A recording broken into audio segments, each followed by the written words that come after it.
Good evening. 1 કે 2 મિનિટમાં આપણે લેક્ચરની શરૂઆત કરીએ. બધા લાઈવ ફટાફટ જોડાઈ જાય.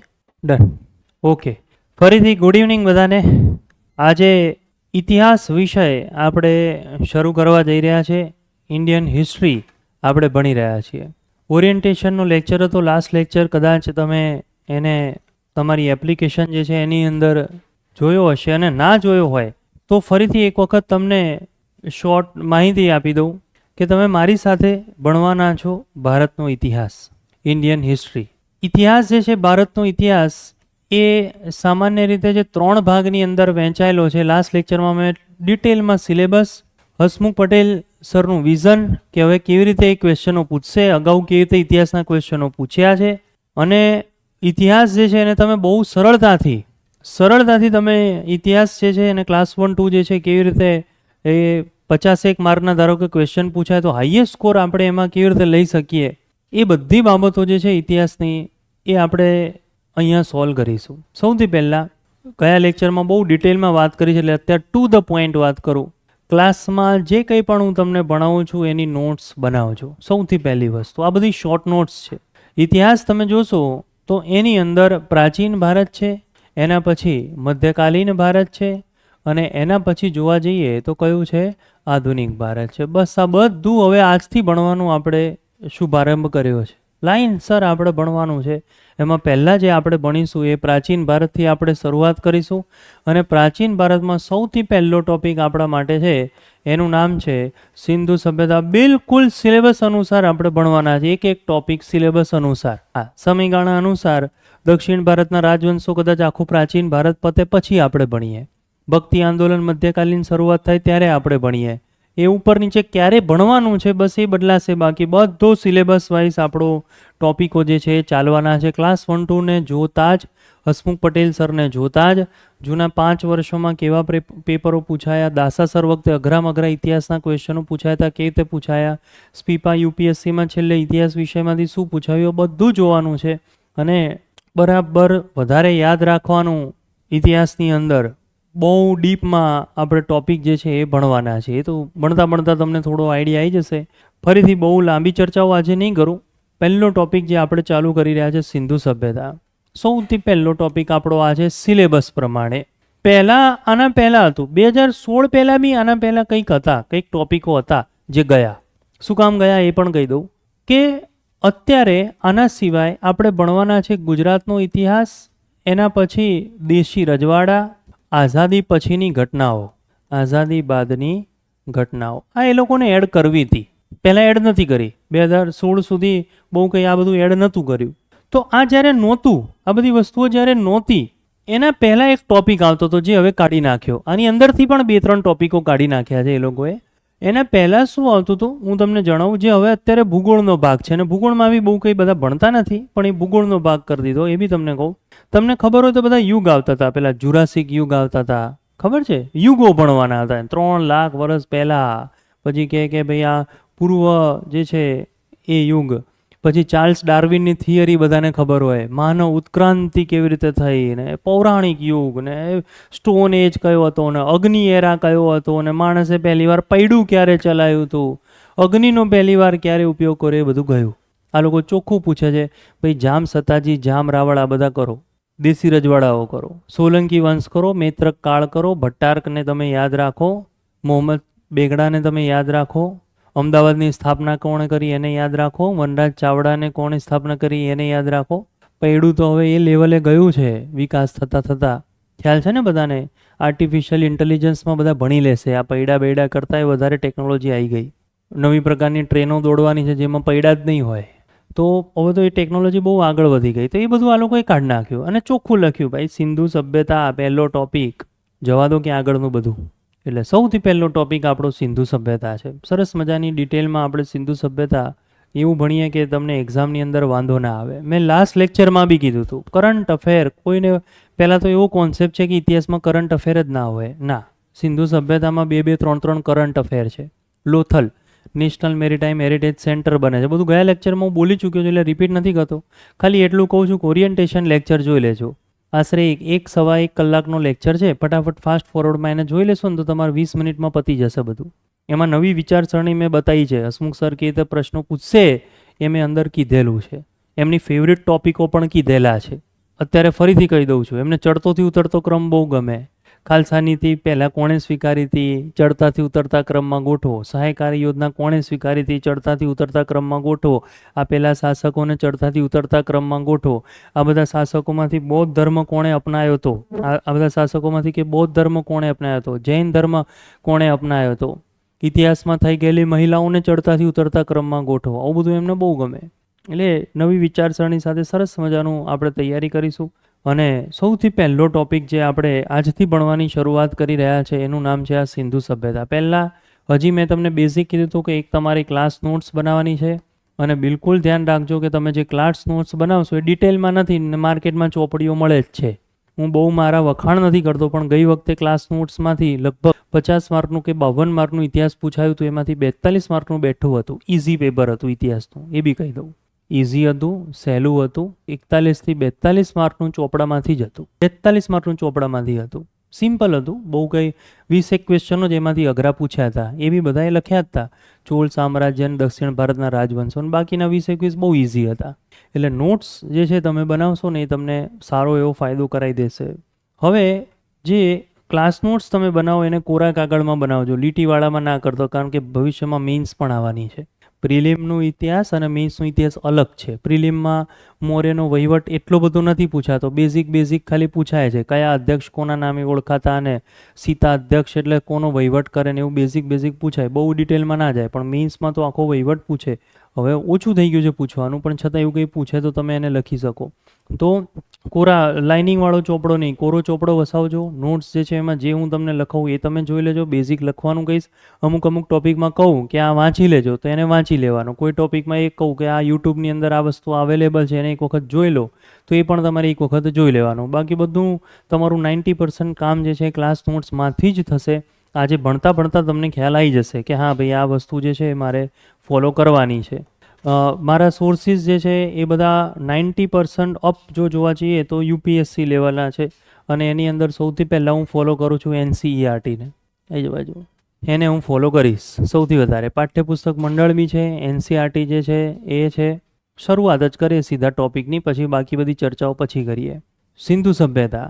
ધારો કે એમસીક્યુનો આવો ક્વેશ્ચન પૂછાય કે વિશ્વની સૌથી પ્રાચીન સભ્યતા એ સિંધુ સભ્યતા હતી. ધારો કે સિંધુ સભ્યતાનો સૌથી પહેલો ક્વેશ્ચન એવો છે કે સિંધુ સભ્યતાનો સમયગાળો.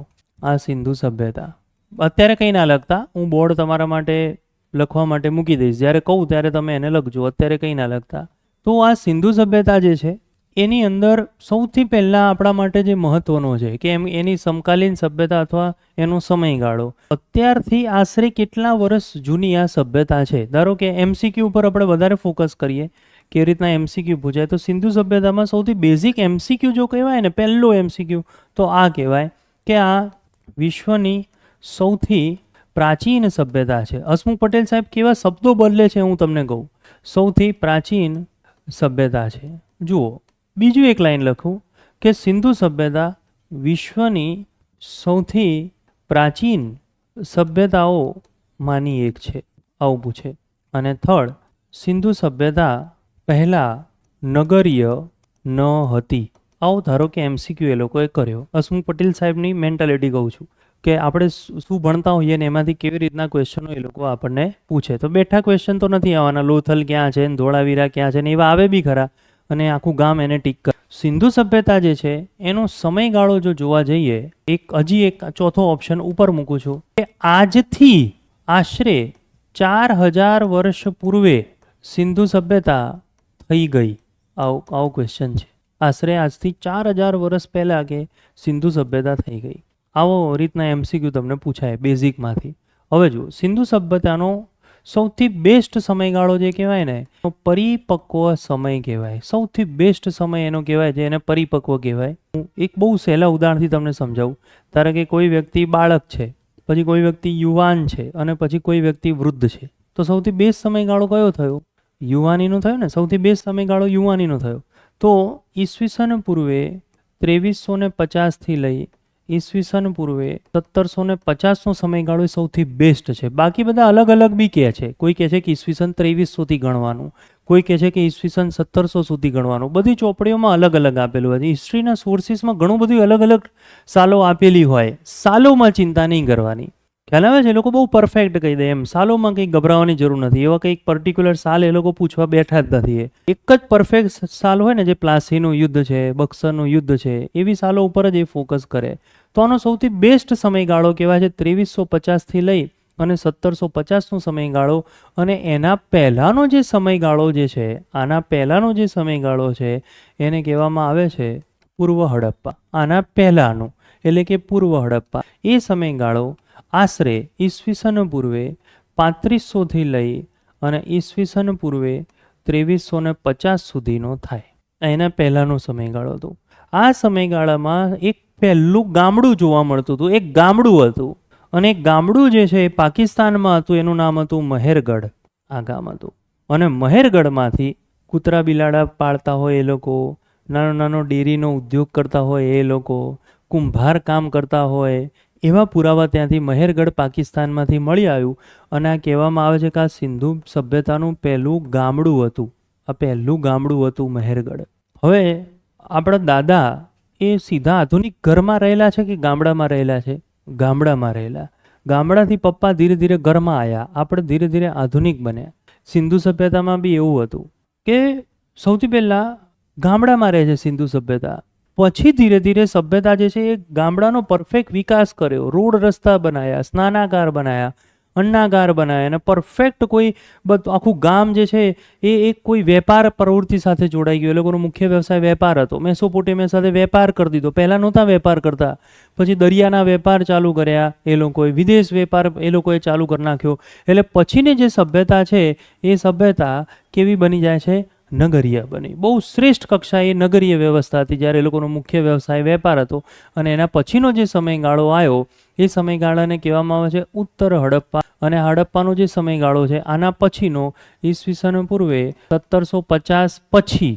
આમ ઈસવીસન પૂર્વે 1600 કહી શકાય, કારણ કે 1650થી પેલી બાજુ વૈદિક સભ્યતા ચાલુ થઈ ગઈ હતી, આર્ય સભ્યતા.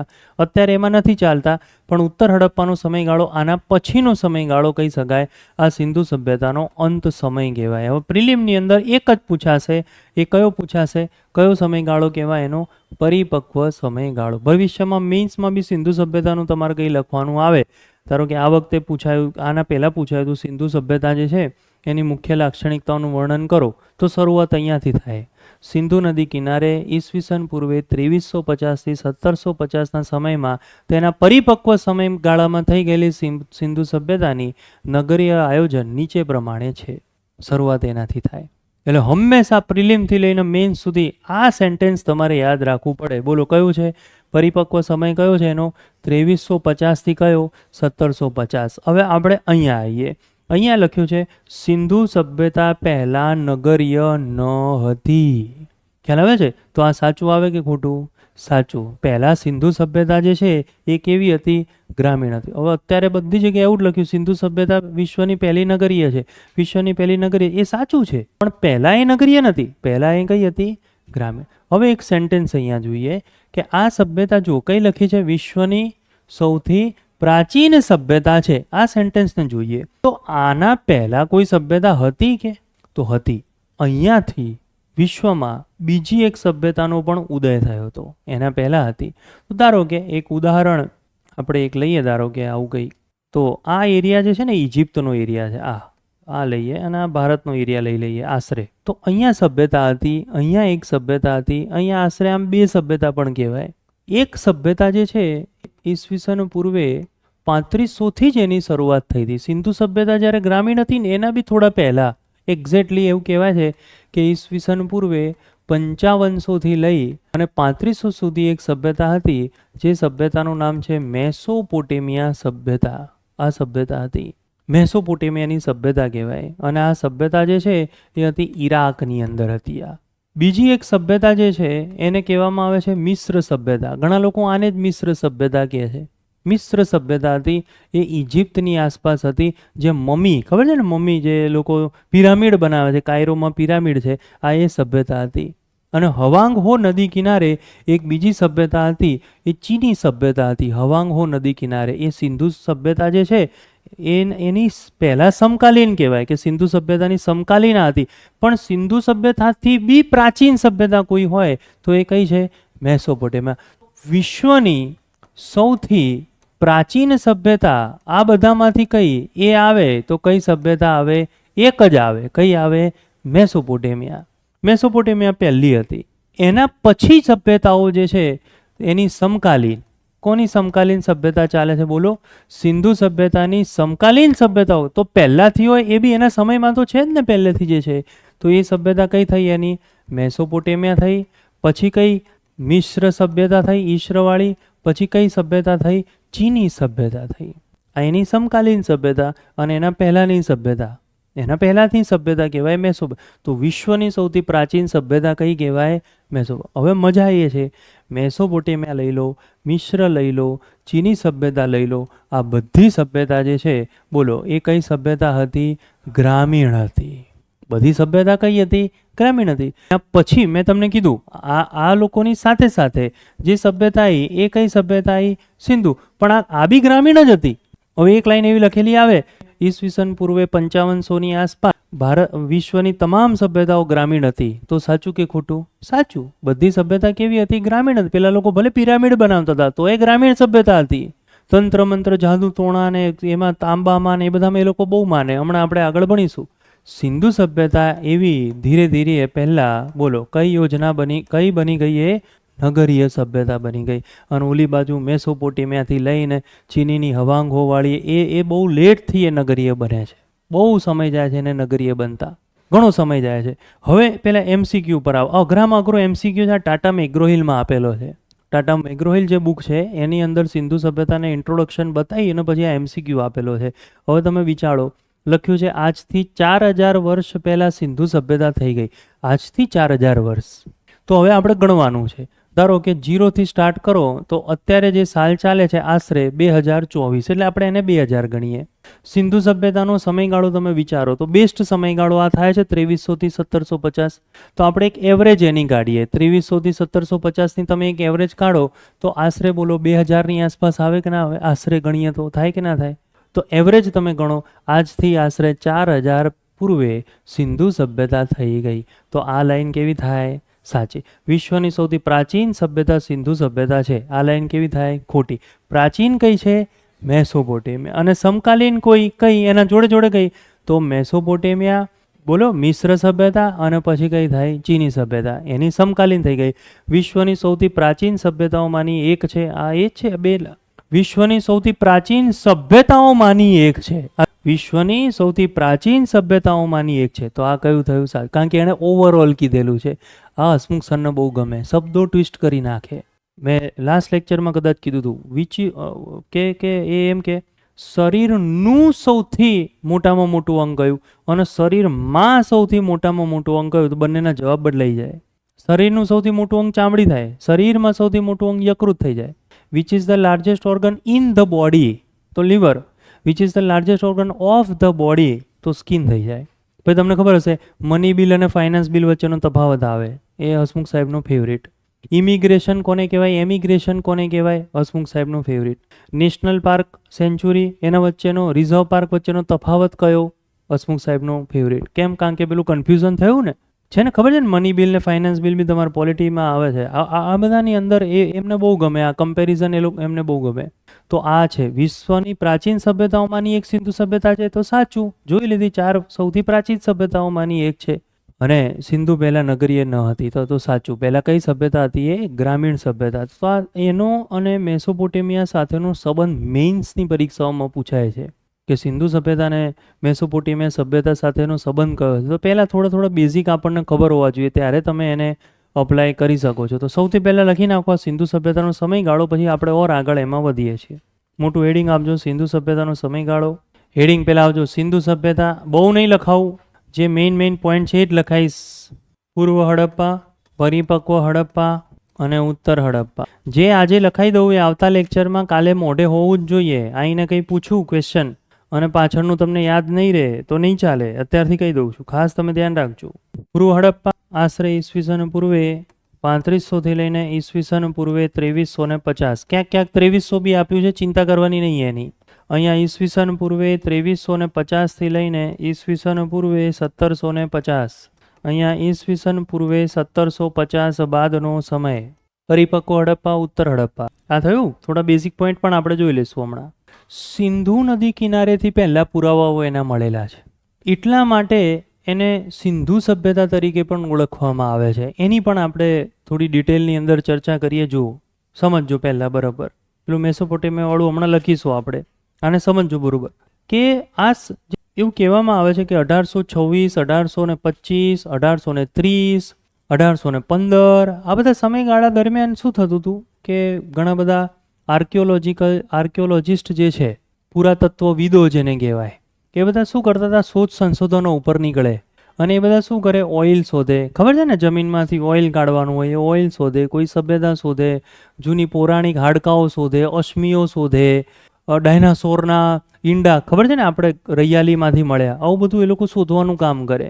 તો એમ કરતાં કરતાં 1826ની આસપાસ ચાર્લ્સ મેસન નામનો એક આર્કિયોલોજિસ્ટ હતો. એનું નામ હતું ચાર્લ્સ મેસન નામનો આર્કિયોલોજિસ્ટ હતો. એ એક જગ્યાએ ઊભો રહ્યો અને એક જગ્યાએ ઊભો રહીને કહે છે કે કંઈક લાગે છે, આની નીચે કંઈક છે એમ. એના બધા સાધનો હોય ને, જેમ તમને ખબર રોડ રસ્તા બનાવવાના તો નહીં બધા સાધનો હોય, પેલું લેવલિંગની સાધનો હોય, એને દોરીઓ લઈને આવે ને બધું ચેક કરે, એવા સાધનો લઈને એ ચેક કરતો હતો. એને કીધું આની નીચે કંઈક છે એમ, કંઈક ડાઉટ લાગે છે કે ખોખલું છે. પેલું ખબર છે ને, આમ આમ ખખડાઈને જોવે ને એવું લાગે કે આ ખોખલું છે, કંઈક તો નીચે લોચા છે. તો એવું કહેવામાં આવે છે સૌથી પહેલાં 1826ની આસપાસ વ્યક્તિનું નામ છે ચાર્લ્સ મેસન. આ ચાર્લ્સ મેસનમાં જે શબ્દ વાપરું છે બરોબર જોજો. સૌથી પહેલાં એણે માહિતી આપી, કંઈક મને ડાઉટ લાગે છે કે અહીંયા કંઈક છે, પણ પહેલાં કોઈએ કંઈ ગણકાર્યું નહીં, કોઈએ કંઈ ના ગણકાર્યું પહેલાં. 1856ની આસપાસ ફરીથી આર્કિયોલોજીકલ સર્વે ઓફ ઇન્ડિયા જે છે એના ઓલમોસ્ટ અધ્યક્ષ પદ ઉપર હતા. એનું નામ હતું એલેક્ઝેન્ડર કનિંગહામ. આ એલેક્ઝેન્ડર કનિંગહામ જે છે ને એ એક પ્રોજેક્ટના પણ વડા હતા. અને એ પ્રોજેક્ટ જે હતો એ વડા શેના હતા, તો કરાચીથી લાહોર એક રેલવે લાઇન બનતી હતી ત્યારે. એ દરમિયાન એ જોતા હતા કે ભાઈ બરોબર જે છે એ તમને ખબર હોય તો પેલું કે રેલવે લાઇન બનાવવાની હોય ને પેલા ટનલો બનાવવાની, ખબર નાના નાના બ્લાસ્ટ કરવામાં આવે. હવે બ્લાસ્ટમાંથી કંઈ મળે કંઈ ના મળે તેમાં આર્કિયોલોજીની સહાય લેવામાં આવે કે ભાઈ તમે પ્રોપર ધ્યાન રાખજો. તો એક વ્યક્તિ છે જેનું નામ હતું એલેક્ઝેન્ડર કનિંગહામ. આ એલેક્ઝેન્ડર કનિંગહામ કહેવાય કે એ પ્રોજેક્ટના વડા હતા. અને એ જે પ્રોજેક્ટ હતો એ કરાચીથી લાહોર બનતી હતી રેલવે લાઇન. તો પહેલાં તો અહીંયા તો કોઈએ કંઈ ગણકાર્યું નહોતું ચાર્લ્સ મેસન વખતે કે હા કંઈક હશે ઠીક છે, પહેલાં કંઈ ગણકાર્યું નહોતું એમણે. પણ પછી એવું થાય છે કે આ રેલવે લાઇન જ્યારે બનતી હતી ત્યારે ખોદકામ અંતર્ગત એમને 2-3 વસ્તુઓ મળી. અને આ જે વસ્તુ મળી એ લાસ્ટ ડીવાયએસઓનો પ્રિલિમનો ક્વેશ્ચન હતો. લાસ્ટ ડીવાયએસઓમાં સિંધુ સભ્યતામાંથી 3 ક્વેશ્ચનો પૂછાયા છે. 3 ક્વેશ્ચન સિંધુ સભ્યતાના હતા કે સૌથી પહેલાં એને સામૂહિક આવાસો એને મળે છે. આ ડીવાયએસઓનો ક્વેશ્ચન હતો. જેણે જૂની ડીવાયએસઓ આપી હશે એ લોકોને આઈડિયા હશે, જેણે પેપરો જોયા હશે એને એ લોકોને ખ્યાલ હશે કે એને સૌથી પહેલાં ત્યાં મળે છે એ મળે છે સામૂહિક આવાસો. એને ખ્યાલ આવ્યો કે કંઈક નીચે છે. કે સામૂહિક આવાસો સાથે સાથે એને ડિલીટ જ થઈ ગયો આખું, કશો વાંધો નહીં, તો આપણે લખી નાખીશું. તો એ હું અહીંયા લખીશ. તો એને સામૂહિક આવાસો મળે છે. અને સામૂહિક આવાસોની સાથે સાથે જે મેઇન વસ્તુ એને મળે છે એ છે પકવેલી ઈંટો. કે આ કોઈ માણસનું જ કામ છે, એના વગર ના થાય. લાલ પકવેલી ઈંટો તમે નામ સાંભળ્યું હશે. એનું માપ પણ આપણે આગળ ભણવાના છે. સિંધુ સભ્યતાની ઈંટોનું માપ છે, સ્નાનાગારનું માપ છે, રોડનું માપ છે. એ થોડા 3-4 એવા માપ છે જે આપણે કરવા પડે. 4:2:1 આવું 1-2 વખત પૂછાયેલું છે એટલા માટે. તો સામૂહિક આવાસો પકવેલી ઈંટો એને મળે છે. અને એ શ્યોર થઈ જાય છે કે હા ચાર્લ્સ મેસનની વાત સાચી હતી, નીચે કંઈક ને કંઈક તો છે જ. બહુ પહેલાં કોઈ કંઈક નગર હશે કે કંઈ હશે જે જમીનની અંદર દટાયેલું છે. એટલે શોધ સંશોધનો આપણે આની અંદર ચાલુ કરી દેવા પડે. અને એ શોધ સંશોધનો માટે શું કરવું જોઈએ કે જેથી એ નીચેના બધી માહિતીઓ ડિસ્ટ્રોય ના થઈ જાય, તૂટી ના જાય. એના માટે બધા આર્કિયોલોજીકલના કેટલાય માણસો ભેગા થયા, પ્લાનિંગો કર્યા, કેવી રીતે કરવું છે, કેટલા કિલોમીટરમાં કરવું છે, શું કરવું છે, ચાલતું રહ્યું, પેપર વર્ક ચાલતું રહ્યું, અધ્યક્ષો બદલાઈ ગયા, કેટલાય આર્કિયોલોજીકલ સર્વે ઓફ ઇન્ડિયાના માણસો બદલાઈ ગયા. અને છેલ્લે જો જોવા જઈએ તો 1921નો સમયગાળો આવ્યો. ખબર હશે બધાને. બોલો શું શોધાયું 1921ની અંદર? બોલો. આર્કિયોલોજીકલ સર્વે ઓફ ઇન્ડિયાના અધ્યક્ષ જોન માર્શલ, એની અધ્યક્ષતા હેઠળ દયારામ સાહની એણે પેલું ઉત્ખનન કર્યું. કઈ જગ્યાનું ઉત્ખનન કર્યું? બોલો. હડપ્પા જગ્યાનું ઉત્ખનન કર્યું. કઈ નદી કિનારે ઉત્ખનન કર્યું? બોલો. રાવી નદી કિનારે હડપ્પા જગ્યાનું ઉત્ખનન દયારામ સાહરી દ્વારા આર્કિયોલોજીકલ સર્વે ઓફ ઇન્ડિયાના અધ્યક્ષ હતા એના હેઠળ આ કર્યું, જેનું નામ હતું જ્હોન માર્શલ. એ જ્હોન માર્શલ છે જે ડીવાયએસઓનો બીજો ક્વેશ્ચન એ હતો કે પશુપતિનાથને શંકર ભગવાન કોણે કીધા છે. આ લાઈન લખી હશે, લાસ્ટ ડીવાયએસઓનું પેપર જોજો, એવું લખ્યું છે કે પશુપતિનાથને કોણે એવું કીધું, કાં તો એ શંકર ભગવાન જ છે ભાઈ, બીજા કોઈ નથી. એનું નામ પણ આવે જ્હોન માર્શલ. તો 1921ની અંદર રાવી નદી કિનારે જગ્યા જે છે એનું નામ બોલો શું છે, અને હડપ્પા નદી કિનારે કોના દ્વારા, દયારામ સાહની દ્વારા સૌથી પહેલાં શું કરવામાં આવે છે બોલો, ઉત્ખનન. હવે જોજો અલગ અલગ ક્વેશ્ચન તમે જોજો. 1856ની અંદર એલેક્ઝેન્ડર કનિંગહામ આણે સૌથી પહેલાં પુરાવા આપ્યા કહેવાય. 1826ની અંદર ચાર્લ્સ મેસન નામના વ્યક્તિએ સૌથી પહેલાં બોલો શું આપી કહેવાય, માહિતી આપી કહેવાય. આ 3 અલગ અલગ પ્રિલિમના ક્વેશ્ચનો છે કે સિંધુ સભ્યતાની માહિતી કોણે આપી, તો અલગ માણસ. સિંધુ સભ્યતાના પુરાવા કોણે આપ્યા, પ્રથમવાર પુરાવા, પેલું જે ઈંટ મળે પહેલી વાર તો એ પુરાવો થયો, એ અલગ માણસ. અને સિંધુ સભ્યતાનું પ્રથમવાર ઉત્ખનન કોણે કર્યું, તો એ અલગ માણસ. દયારામ સાહની દ્વારા ઉત્ખનન થાય છે હડપ્પા જગ્યાનું રાવી નદી કિનારે, અને કોની અધ્યક્ષતા હેઠળ, આ આર્કિયોલોજીકલ સર્વે ઓફ ઇન્ડિયા. હવે જે PSI કોન્સ્ટેબલની તૈયારી કરતા હશે એને દેખાશે, બોલો.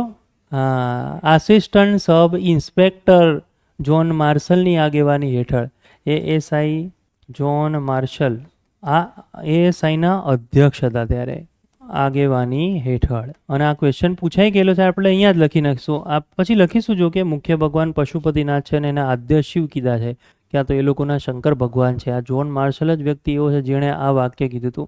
તો આ સિંધુ સભ્યતા જે છે એના શોધ સંશોધનો. હવે મજાની વાત એ છે કે આ શોધ સંશોધનો કેવી રીતે થાય છે, તો તલાટીનો પ્રિલિમનો ક્વેશ્ચન હતો. તલાટીમાં એવું પૂછાયું હતું કે શોધ સંશોધનો કેવી રીતે થયા, તો આ શોધ સંશોધનો થાય એનાથી સિંધુ સભ્યતાની ઉંમર નક્કી કરવામાં આવી, સભ્યતા નક્કી કરવામાં આવી. એ સભ્યતાનું સીધું નામ, એ પદ્ધતિનું સીધું નામ જ તમારે ગોખી દેવાનું છે, C14 કાર્બન ડેટિંગ પદ્ધતિ. એ એક સાયન્સનો વિષય છે. સાયન્સ એવું કહે છે કે દુનિયામાં બધે કાર્બન ઉપલબ્ધ છે. આપણી ચામડીમાંય કાર્બન છે, હાડકામાંય કાર્બન છે, વનસ્પતિમાં કાર્બન, પ્રાણીઓમાં કાર્બન, ઇવન રોટલીની અંદર કાર્બન છે, પાપડનો કાળો ભાગ કાર્બન છે, કાગળ સળગાવો, કાગળ બી લાકડું જ છે ને, એમાંય કાર્બન છે, ઉલ્કાઓમાં કાર્બન છે, નદી તળાવમાં કાર્બન છે, પથ્થરોમાં કાર્બન છે. અને ઘણા એવા સાયન્ટિસ્ટો છે કે કાર્બન ડેટિંગ પદ્ધતિ અનુસાર તમે એને કંઈ બી આપો ને તો એ કહી દે કે આ કેટલા વર્ષ જૂનું છે, કંઈ બી આપો તો એ કહી દે કેટલા વર્ષ જૂનું છે, કોની સાથે લેવા દેવા છે, આ બધી માહિતી તમને આપી દે. ધારો કે અત્યારે આકાશમાંથી એક પથ્થર આવીને નીચે પડે તો એ પથ્થર ઉપરથી તમને કહી દે કે આ કેટલા વર્ષ જૂનો છે ને ક્યાંથી આવ્યો, કે પુરાવા લઈને તમને થોડા ટાઈમે એ તમને કહી દે. આને કહેવાય કાર્બન ડેટિંગ પદ્ધતિ. તો C14 કાર્બનનો ઉપયોગ થાય ઉંમર જાણવા માટે. એમાં બહુ પડવાની જરૂર નથી. ધારો કે એક ઝાડ છે એની છાલ મેં કાઢી નાખી, તો અમારે એ ઝાડની ઉંમર કાઢવી છે તો તમે સમજો ને કે અંદર કેટલાય પ્રકારના કાર્બન હોય, 1 to 20 સુધીના કાર્બન હોય, તો એમાંથી કયો કાર્બન યુઝ થાય, C14. એટલે નામ આ પડ્યું છે C14 કાર્બન ડેટિંગ પદ્ધતિથી. આ રીતે સિંધુ સભ્યતા જે છે એના સૌથી પહેલાં આ બધા શું કહેવામાં આવે છે, જોજો, શોધ અને શું કહેવામાં આવે છે, પહેલાં શોધકો શરૂઆતના છે. એમ કે આવી રીતે સિંધુ સભ્યતા જે છે એની માહિતી આપણને મળી. પહેલાં બોર્ડ ઉપર જોજો, પછી હજી આપણે આગળ જઈએ. પહેલાં આ તમે હજી જોતા રહો. આ માહિતી આપણને સૌથી પહેલાં મળે છે, આ માહિતી મળી. હવે સિંધુ સભ્યતાની બીજી કઈ માહિતી, ભૌગોલિક માહિતીઓ એની સાથે સાથે આપણને મળી હતી એ પણ આપણે જોઈએ કે સિંધુ સભ્યતા જે છે એનો આકાર કેવો હતો એની આપણે ચર્ચા કરીએ. તો ધારો કે આ ભારત છે, તો સિંધુ નદીની આસપાસ આપણને આ માહિતી મળી. હવે MCQની રીતે આપણે જોઈએ. સૌથી પહેલી લાઈન હું અહીંયા લખું કે સિંધુ સભ્યતા અઘરામાં અઘરી NCERT, ઓલ્ડ NCERTની આ માહિતી છે. સિંધુ સભ્યતા સિંધુ નદીની જમણી બાજુ, આવું લખે.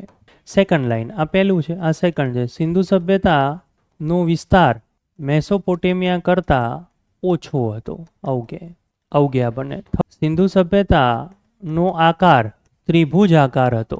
અને પછી આવું આપણને લખે કે સિંધુ સભ્યતા ઉત્તર દક્ષિણ કરતાં પૂર્વ પશ્ચિમ વધુ ટૂંકી લંબાઈ ધરાવતી, ટૂંકી અંતર ધરાવતી.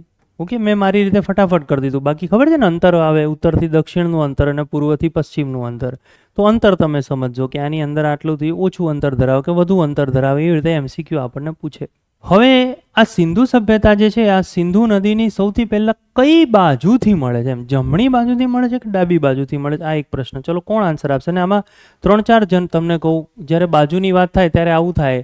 સિંધુ સભ્યતાની કે ઉત્તર બાજુથી મળે છે, સિંધુ સભ્યતાની દક્ષિણ બાજુથી મળી કહેવાય, અથવા આ બધી મહત્તમ જગ્યાઓ જે છે સિંધુ સભ્યતા જે છે ડાબી બાજુ બી કહી શકો, સિંધુ સભ્યતાની જમણી બાજુ બી કહી શકો, પૂર્વ બી કહી શકો, પશ્ચિમ બી કહી શકો. ચલો કોણ મને કહેશે કે આ બધી જગ્યાઓ અહીંયાથી મળી છે, અહીંયાથી મળી? તો સિંધુ સભ્યતાની જે જગ્યાઓ છે એ સિંધુ નદીની કઈ બાજુથી મળી કહેવાય? ચલો કોણ કહેશે?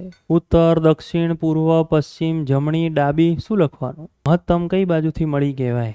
જવાબ આવે છે ડાબી. બીજો કોઈનો જવાબ? ઉત્તર, દક્ષિણ, એવું ગઈ? પૂર્વ? બોલો બોલો ફટાફટ કહો. આ કોન્સેપ્ટ ઓલ્ડ એનસીઆરટીની અંદર આપેલો છે. આ 4 વસ્તુ ઓલ્ડ એનસીઆરટીમાં છે. પહેલાં કોમન વસ્તુ શીખવાડી દઉં. હંમેશા કોઈ નદીની ટ્રિબ્યુટરી અથવા બાજુ હોય ને જમણી હોય ને ડાબી જ હોય, બે જ હોય. ઉત્તર અને દક્ષિણ ક્યારેય ના હોય. એનું ઉદાહરણ તમને આપી દઉં. ધારો કે અમે ગોદાવરી નદી દોરી, જે આવી રીતે જાય છે, નાસિકથી ચાલુ કરીને આ બાજુ જાય છે. ઓકે, તો ગોદાવરી નદી આ સાઈડ જાય છે કે નહીં? તો આમ ઊભા રહી જવાનું. હવે આ બાજુ, નીચેની બાજુ, બોલો આ બધી એની કઈ થઈ જશે? બોલો કઈ થઈ જાય? જમણી. અને ઉપરની કઈ થઈ જાય? ડાબી. આપણી ડાબી ને જમણી જોઈ લેવાની. આઈડિયા આવ્યો? તો ધારો કે આ કૃષ્ણા નદી છે અને આ તુંગભદ્રા નદી આમ કૃષ્ણાને અડે નીચેથી આમ.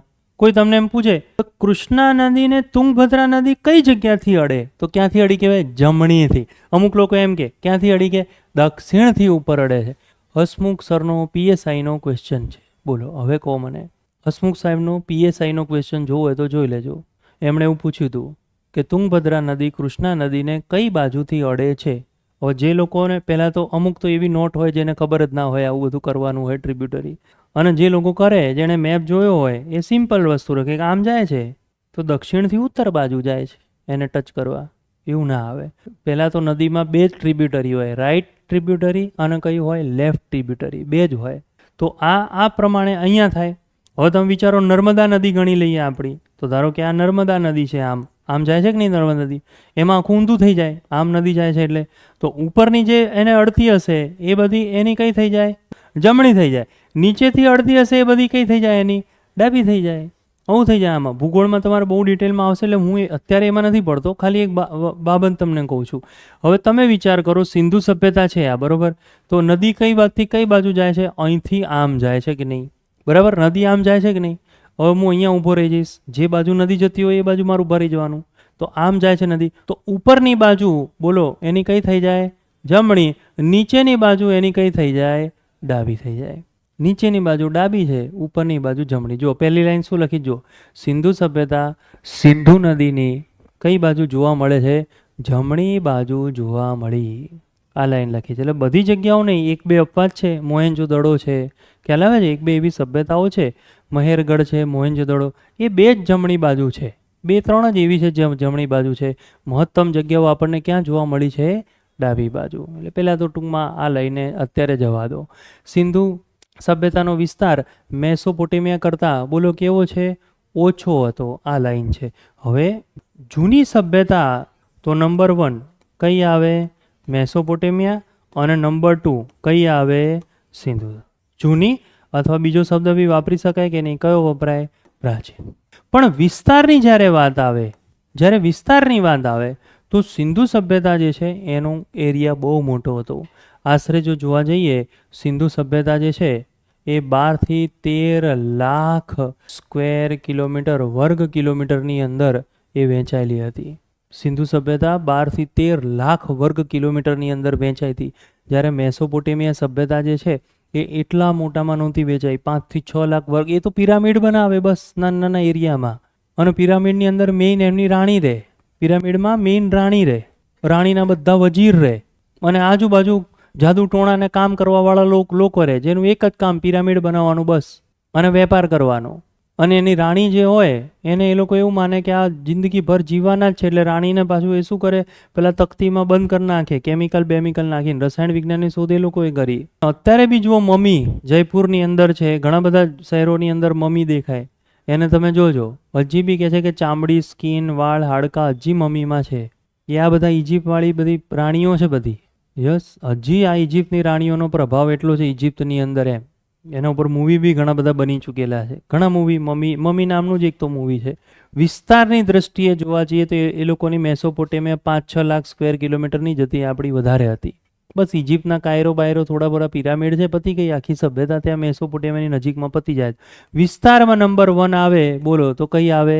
સિંધુ સભ્યતા. એ વખતમાં સેકન્ડ નંબરે જો કઈ આવે તો કઈ આવે? મેસોપોટેમિયા. હવે મજા જુઓ, દાસા સરનો એ હતો કે સ્પીપાનો હતો, હું ભૂલી ગયો કોનો ક્વેશ્ચન હતો. મસ્ત મજાનો એણે એમસીક્યુ પૂછ્યો, જબરજસ્ત એમસીક્યુ એણે પૂછ્યો હતો. બધા ગોથા ખાઈ ગયા ત્યારે. સિંધુ સભ્યતા જે છે કરતા મેસોપોટેમિયા સભ્યતા પ્રાચીન હતી, કરતા પ્રાચીન હતી અને વધુ વિસ્તારમાં, વિસ્તાર જ ક્ષેત્રફળ થાય પણ એ લોકોએ લખ્યું હતું ક્ષેત્રફળ ધરાવતી અથવા ફેલાયેલી હતી, આવું કંઈક લખ્યું હતું. એટલે પેલા ઉતાવળિયા હોય અમુક લોકો, ખબર છે, જોઈને તરત હા બરોબર, સિંધુ સભ્યતામાં મેસોપોટેમિયા પ્રાચીન હતી, યસ હા પ્રાચીન હતી, પૂરું થઈ ગયું. પછીનું વાક્ય જ ના જોયું. બસ આ જ ક્લાસ 1-2 છે, બીજું કશું નથી. જે ભણવાનું છે એ જ ભણવાનું છે, પણ થોડી ટ્રીકથી ભણવાનું છે. એ તમારી સાથે ટ્રીકથી રમશે, આને ક્લાસ 1-2 કહેવાય, અને ટ્રીકથી ના રમે એને STI કહેવાય. બીજું કંઈ છે જ નહીં ક્લાસ 1-2માં. રમે એ ક્લાસ 1-2 અને ટ્રીકથી ના રમે એ ક્લાસ 3, બીજું કશું જ નથી. ક્લાસ 3 આવશે એટલે સીધું લખશે વિશ્વની પ્રાચીન સભ્યતા કઈ, 4 ઓપ્શનમાંથી એક ટીક કરો, મેસોપોટેમિયા વાર્તા પૂરી. અને ટ્રીક વાળું લાઈન આ રહ્યું તમારી સામે. આવી રીતે બસ એ લોકો કરે, એને સમજવાનું હોય, બધી જગ્યાએ આવું સમજવાનું હોય તમારે. તો આ જૂનીમાં જોવા જઈએ તો પહેલાં કઈ આવે? મેસોપોટેમિયા. પછી કઈ આવે? સિંધુ સભ્યતા. પણ વિસ્તારમાં જોવા જઈએ તો પહેલાં કઈ આવે? સિંધુ. પછી કઈ આવે? મેસો. બાકી બધાનું કંઈ નથી કરવાનું, કારણ કે એમાં કોઈ ઉલ્લેખ જ નથી. આશરે 13 લાખ, 12 થી 13 લાખ. ધ્યાન રાખજો, અહીંયા શું લખું છું? સ્ક્વેર કિલોમીટરમાં વહેંચાયેલી. સ્ક્વેર કિલોમીટર એટલે પેલું આ તમારે નીચે જોઈ લેજો, નાનકડો ટુકડો જે છે એની વાત ચાલે છે, ખ્યાલ આવે છે? બાકી 12 થી 13 લાખ કિલોમીટર જો થઈ ગયું ને ભૂલથી કિલોમીટર, તો L1 આદિત્ય સૂર્ય બાજુએ એટલું નથી મોકલ્યો બિચારાને, જેટલો તમે તમારું સિંધુ સભ્યતા પહોંચાડી દીધી, પૃથ્વીની બહાર પહોંચી જશે એટલું યાદ રાખજો. કિલોમીટર નહીં, શું લખ્યું છે અહીંયા? સ્ક્વેર કિલોમીટર કેટલા થાય? નાના ચોરસ ટુકડાઓ. ઓકે, તો એમ કહે છે કે ભાઈ પાકિસ્તાન જે છે ત્યાંથી સુક્તા જેન્ડોરથી લઈ અને કે આલમગીરપુર ઉત્તર પ્રદેશ છે ને, એ તમે માપો ને તો 12 થી 13 લાખ આટલા ચોરસ ટુકડાઓ થઈ જાય. તો એ તો યોગ્ય છે ને? ટાઇલ્સ તો આટલી બધી થઈ જાય ને? બસ, તો એ પ્રમાણે આ સાચું કહેવાય. પછી સિંધુ સભ્યતા જે છે એમાં શું લખ્યું છે? ઉત્તર દક્ષિણ કરવા બોલો, પૂર્વ પશ્ચિમ ટૂંકી લંબાઈ ધરાવતી અથવા ટૂંકું અંતર ધરાવતી. તો સિંધુ સભ્યતા જે છે સૌથી પહેલાં એનો આકાર કહી દઉં. પીઝાનો ટુકડો એનો આકાર છે, એને ત્રિભુજ આકાર કહેવાય. આવો પીઝાનો ટુકડો હોય એને ત્રિભુજ આકાર કહેવાય. તો સિંધુ સભ્યતાનો આકાર વાળો ક્વેશ્ચન ક્યાં લખ્યો છે? યસ, આકાર કયો છે એનો? ત્રિભુજ આકાર થાય. તો આ સાચું છે, ત્રિભુજ આકાર થાય. સિંધુ સભ્યતાનો વિસ્તાર મેસોપોટેમિયા કરતાં કેવો હતો? ઓછો હતો. આ વાક્ય સાચું કે ખોટું? ખોટું કહેવાય ને, એના કરતાં મોટી હતી. અને સિંધુ સભ્યતાની વાત જો કરીએ આપણે તો આમ લંબાઈ અહીંયાથી અહીંયા સુધીની ગણવાની, અહીંયાથી અહીંયા સુધી આમ લંબાઈ એની 1600 કિલોમીટર થાય અને આમ 1100 કિલોમીટર થાય. 1100 કિલોમીટર, બરાબર? તો લંબાઈ કરતાં ઉત્તર દક્ષિણ કરતાં લાંબુ અંતર ક્યાં આવે? પૂર્વ પશ્ચિમની અંદર. તો આમાં બી હાથે કરીને એ લોકો ખોટું લખશે. એ તમને શું કહે છે? સિંધુ સભ્યતા પૂર્વ પશ્ચિમ કરતાં ઉત્તર દક્ષિણ વધુ લંબાઈ ધરાવતી. ઊંધું કરી દેશે આખું વાક્ય. તો એને ધ્યાન રાખવાનું છે. તો એક આકૃતિ પેલું કદાચ છે ને, આઈ થિંક મને ખબર ત્યાં સુધી ગુજરાતની ભૂગોળમાં એવું કંઈક છે ને, 500 કિલોમીટર 590 કિલોમીટર એવું કંઈક છે ને ગુજરાતમાં કંઈક. ઉત્તર દક્ષિણ 500 છે ને આમ 590 છે, એવું જ છે ને? હા, બસ એવી રીતે ભારતમાં બી એવું છે, લંબાઈ વધારે છે ને અને પહોળાઈ જે છે કેવી છે? ઓછી છે. બસ આવું સિંધુ સભ્યતાનો એક આંકડો યાદ રાખવાનો. આમ આડું કરો તો 1600 કિલોમીટર, ઊભું કરો તો 1100 કિલોમીટર. તો આમ આડી કિલોમીટર જે છે એના થોડા વધારે છે. આ બધા બેઝિક ચાલે છે હજી તો. NCERTના પહેલા બેઝિક છે આ. ગુજરાતી પાઠ્યપુસ્તકને તો આવું ખબર જ નથી ત્રિભુજાકાર કોણ કહેવાય, પાછું એ તો આઈડિયા જ નથી એને. આ બધું 13 લાખ વર્ગ કિલોમીટરના ઉત્તર દક્ષિણ 1600 આવું બોલવાનું જ નહીં. સીધું એની જગ્યાઓ જ ચાલુ થઈ જાય એમાં તો, કે પશુપતિનાથ ને એનો સમાજ ને એ બધું પહેલાં ચાલુ થઈ જાય છે. આંકડાઓ તો એણે ગણ્યા જ નથી ગુજરાતે, ક્યાંય નથી ગણેલા. બધું UPSC ગણેલા. લખવાનું ચાલુ કરી દો ફટાફટ લખી લઈએ. શોધકો પહેલાં આ લખી નાખો. શોધકો 1826 ચાર્લ્સ મેસન, એણે સૌપ્રથમ માહિતી આપી. આવું લખવાનું, સૌપ્રથમ માહિતી આપી. 1856 એલેક્ઝેન્ડર કનિંગહામ કરાચીથી લાહોર રેલવે લાઇન દરમિયાન, એ આમાં નથી લખ્યું ને, લખી દઉં. કરાચીથી લાહોર રેલવે લાઇન દરમિયાન સામૂહિક આવાસો શોધ્યા. એટલે ક્વેશ્ચન ડીવાયએસઓમાં આવું પૂછાયો હતો, સિંધુ સભ્યતામાં સૌથી પહેલી મળેલી વસ્તુ કઈ? બોલો. તો મળી ગઈ ને સૌથી પહેલી, સામૂહિક આવાસો. તો સૌથી પહેલાં એણે શું આપ્યા કહેવાય? પુરાવા આપ્યા કહેવાય. ફરીથી સમજાવી દઉં, જોઈ લેજો એકવાર. ધારો કે હું અહીંયા ઊભો છું અને મેં એવું કીધું આ સ્ટેજ નીચે કંઈક આમ અવાજ આવતો હોય ને મને પગ નીચે કંઈ ફીલ થતું હોય, તો હું ધારો કે અહીં માહિતી આપું, ખરું કંઈક છે ટેબલ નીચે, કંઈક જુઓ તમે, એમ હું માહિતી આપીને જતો રહું. આવું ટેબલ નીચે કંઈક લાગે છે, કંઈક cut cut cut cut cut cut કંઈક અવાજ આવે છે, એટલે હું નીકળી ગયો અહીંયાથી. પછી બીજો કોઈ માણસ આવ્યો ને નાનકડો ખાડો ખોદ્યો અને ખાડો ખોદીને જોયું તો નીચે કોઈ ઉંદર હતું. ધારો કે ખાડામાં નીચે ઉંદર છે અને એણે એને ફોટો પાડી દીધો ઉંદરનો, અને પછી એ બતાવે જો આ હતું કે પેલું ઉંદર હતું. તો એણે શું આપ્યા કહેવાય? પુરાવા. અને પછી જે ઉંદર કાઢે ક્યાં ગયું? એને શું કર્યું કહેવાય? ઉંદરનું ઉત્ખનન કર્યું કહેવાય, કાઢી નાખ્યું ઉંદર. બસ. હવે આનાથી સરળ ભાષામાં તો હું સમજાવી જ ના શકું માહિતી પુરાવાનું ઉત્ખનન કોને કહેવાય. હા, લો આવી ગયું ને. ઉંદરની ઉંમર નક્કી કરી C14 થી. બહુ થઈ ગયું, હવે જવા દો. હવે ચાલશે, બહુ થઈ ગયું. બહુ ઉંદર ના દોડાવો. હા, એક ફાટી જાય. અને આ બધામાં લખી નાખજો સિંધુ સભ્યતાના સમયગાળામાં લખો તો બી ચાલશે, કારણ કે ક્વેશ્ચન આવો છે કે સિંધુ સભ્યતાનો એક્ઝેક્ટ સમયગાળો કઈ પદ્ધતિથી નક્કી થયો? તો કાર્બન ડેટિંગ પદ્ધતિથી. એ વખતે ડૉક્ટર એલેક્ઝાન્ડર કનિંગહામ જે છે ને, એ આર્કિયોલોજીકલ સર્વે ઓફ ઇન્ડિયામાં હતા. એટલે એ બધું કામ કરતા હતા એમ, એના ચીફ એન્જિનિયર પણ હતા અને એ કામ બી કરતા હતા. અને એમના ઉપરથી, એમના કહેવાથી કે આ તો બહુ જબરજસ્ત છે કે ભારતમાં બધું બહુ શોધવાનું છે, આર્ય સભ્યતા શોધવાની છે, સિંધુ સભ્યતા શોધવાની છે, સિક્કાઓ શોધવાના છે, અત્યારે બી મળ્યા. અત્યારે બી હું તમને કહું, આર્કિયોલોજીકલ સર્વે ઓફ ઇન્ડિયાએ શું કર્યું? તો કચ્છમાંથી વાસુકી નાગ શોધી નાખ્યો. પછી સાબિત નથી થયું કે આ શિવનો જ નાગ છે, પણ વાસુકી નાગના પુરાવા લઈ લીધા. એટલે વિશ્વના સૌથી મોટા નાગના પુરાવા કચ્છમાંથી શોધ્યા. અત્યારે બી કચ્છ જે છે એના એક ભાદેલી વિસ્તારમાંથી એ લોકોએ પનીરના ટુકડા, કે સિંધુ સભ્યતા પનીરનો ઉપયોગ કરતા હતા, ડેરી ઉદ્યોગનો શોધ સંશોધન. બધા 2024ની વાત ચાલે. મારા કરંટ અફેરના બધા બાદશાહો તમે લોકો, હું તમારી વાત કરું, ખબર પડે? આ કરંટ અફેર મારે ના કહેવાનો હોય, તમારે મને કહેવાના હોય. કરંટ અફેરની વાત ચાલે, 2023-24ની વાત ચાલે છે આ બધી. અત્યારે પણ તેલંગાણામાંથી ઇક્ષ્વાકુ સમયગાળાના સીસાના સિક્કા શોધ્યા, સાતવાહન વંશના કહેવાય. અત્યારની વાત ચાલે છે, સીસાના સિક્કા શોધ્યા. હજી દ્વારકામાં ઉત્ખનન ચાલે છે કે કંઈક દ્વારકા નગરી મળી જાય, એકાદ સોનું મળી જાય તો પેલું કન્ફર્મ થઈ જાય એમ, દ્વારકા સોનાની નગરી. રામ સેતુમાં હજી આર્કિયોલોજીકલ સર્વે ઓફ ઇન્ડિયા અત્યારે કામ કરી રહી છે. રામ સેતુનો હજી ડિટેલો લઈ રહી છે. આવું તો કેટલું એ છે, ગૌતમ બુદ્ધથી લઈને ના સ્તૂપોથી લઈને બધું કેટલું એ હજી ચાલી રહ્યું છે, બહુ ચાલી રહ્યું છે અત્યારે. આર્કિયોલોજીકલ સર્વે ઓફ ઇન્ડિયાના ફર્સ્ટ ડાયરેક્ટર જનરલ હતા એલેક્ઝાન્ડર કનિંગહામ. 1861માં આર્કિયોલોજીકલ સર્વે ઓફ ઇન્ડિયાની સ્થાપના થઈ, હેડક્વાર્ટર એનું દિલ્હી. અને આજે બી સર્વે તો કરે જ, આર્કિયોલોજીકલ સર્વે ઓફ ઇન્ડિયા સર્વે તો કરે જ, પણ યુપીએસસીનો ક્વેશ્ચન તમે જુઓ. મેં પહેલી વાર 2016ની અંદર યુપીએસસીની મેં ફર્સ્ટ એટેમ્પ આપ્યો હતો. 2016ની અંદર સ્પીપામાં હું ટ્રેનિંગ લેતો હતો અને ઓગસ્ટમાં એક્ઝામ આવી, અને ઓગસ્ટમાં મેં એક્ઝામ આપી હતી. ત્યારે તો મને નથી ખબર, પણ મને એ ના આવડ્યું એટલે મને આમ હર્ટ બહુ થયું એમ. અને એ ક્વેશ્ચન એવો લખ્યો હતો એમાં યુપીએસસીની અંદર, નીચેનામાંથી કઈ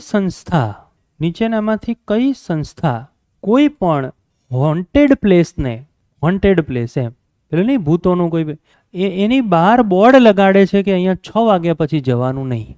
હોન્ટેડ પ્લેસ હોય ને, જેમ કે ભાનગઢનો કિલ્લો, ટીપુ સુલતાનની હવેલી, ઘણી બધી એમ છે, હવા મહેલ, પુરાના કિલ્લા. દિલ્હીનો પુરાના કિલ્લામાં 6 વાગ્યા પછી જવા ના દે તમને. પૂનાની અંદર તમે જાઓ તો ત્યાં બી એક હવેલી છે એમ, 1818માં આખી સળગાઈ દીધી હતી હવેલી. મરાઠાઓની હતી, અંગ્રેજોએ આખી સળગાઈ દીધી. 1818 ત્રીજા એંગ્લો મરાઠા યુદ્ધમાં આખી સળગાઈ દીધી. 150થી વધારે લોકોના ત્યાં મૃત્યુ થઈ ગયા, મરાઠાઓના, પેશવાઓના. સળગાઈ દીધી આખી. 6 વાગ્યા પછી ના જવા દે. ત્યાં તો હું પોતે હાજર હતો 6 વાગે સાંજના સમયમાં. બધાને બહાર કાઢી દીધા, નીકળી જાઓ, કે હજી સળગવાના લોકોની ચીસો સંભળાય ત્યાં.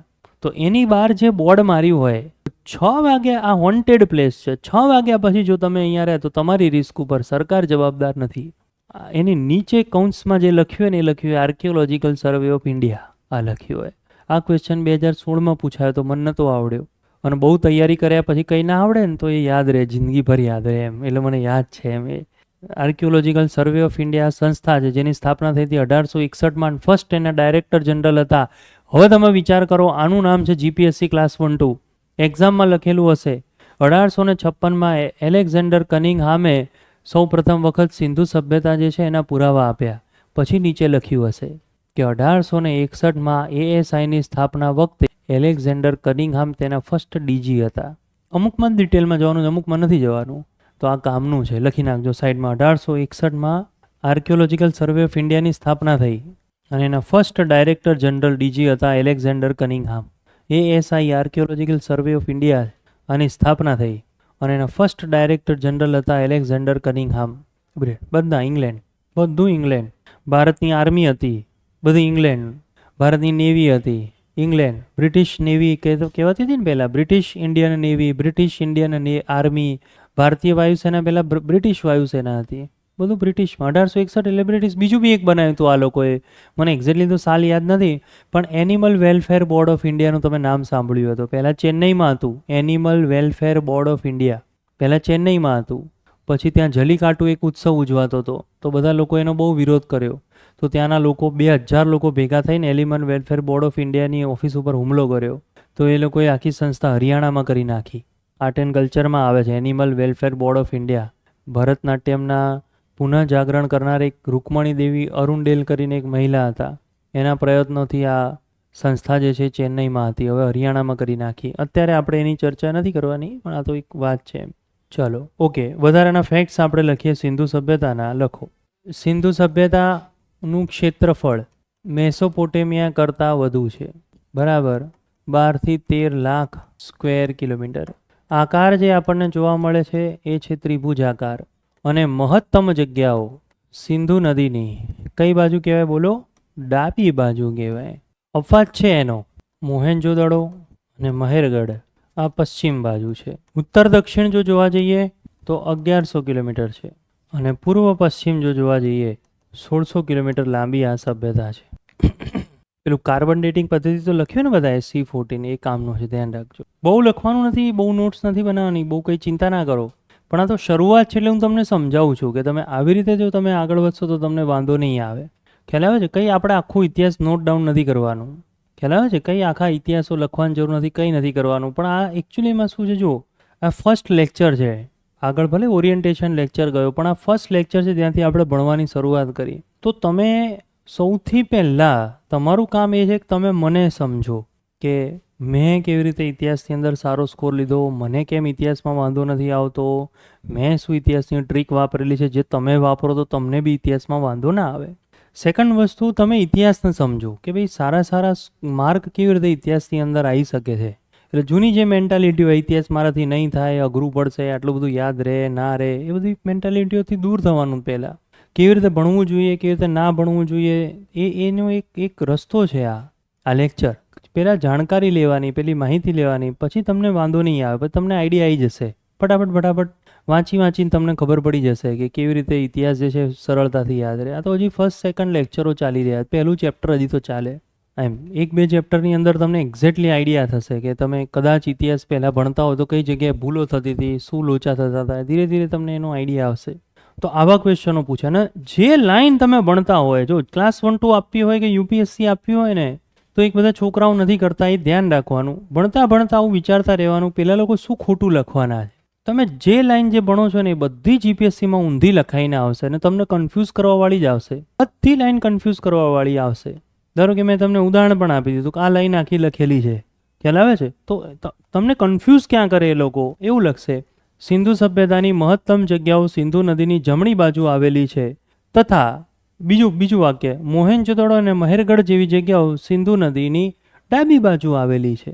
હવે શું થાય હું તમને એક્ઝેક્ટલી કહું. અત્યારે તો તમને આવડી ગયું, કંઈ વાંધો નહીં, પણ જ્યારે એપ્રિલ ને માર્ચ મહિનો આવશે ત્યારે મેન્ટાલિટી આપણી અલગ હશે, કન્ફ્યુઝન હશે, ટેન્શન હશે, એકાદ સબ્જેક્ટ છોડી દીધો હશે, બધું મગજમાં ખીચડો થયો હશે, ઇતિહાસનું રિવિઝન થયું હોય કાં તો ના થયું હોય અને ભયંકર ટેન્શન હશે. એ સમયગાળો બહુ ટેન્શનનો હોય. ઘણા લોકોને ઘણું બધું આવડતું હોય તો એ ફેલ થઈને આવે, ટેન્શનમાં ફેલ થઈને આવે.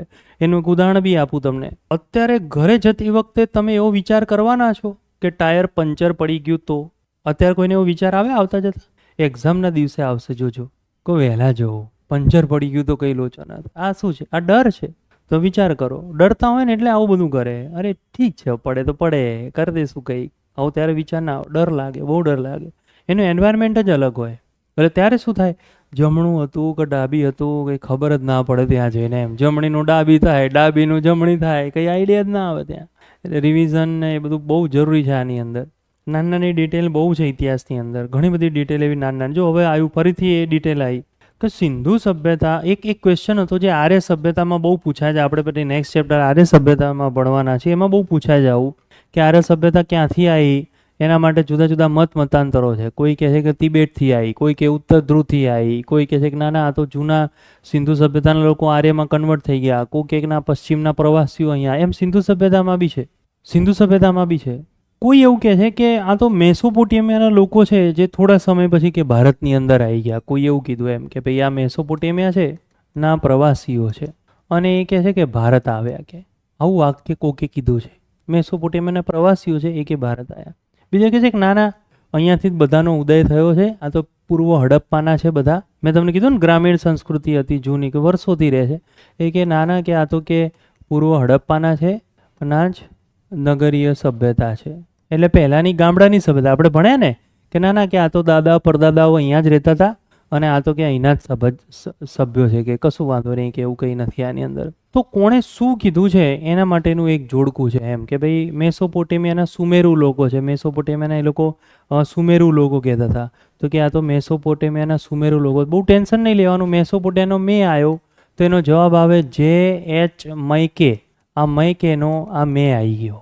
તો કોઈ કહે છે કે મેસોપોટેમિયાના સુમેરુ લોકો જ છે, તો મેસોપોટેમિયા આવે તો સામે શું લખી નાખવાનું?